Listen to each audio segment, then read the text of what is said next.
Are you having a hard time dragging an image inside your frame like this?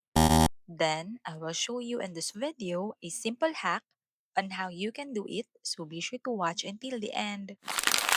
So what you need to do is long press the command button on your keyboard while dragging the image to the frame. This way, it will not occupy the entire frame. It's so easy, right? Just make sure to steadily press the command button until you position your image inside the frame. And that's it. Super easy. If you want more Canva tips and tutorials, be sure to follow my page to stay updated. See you in my next video. Bye!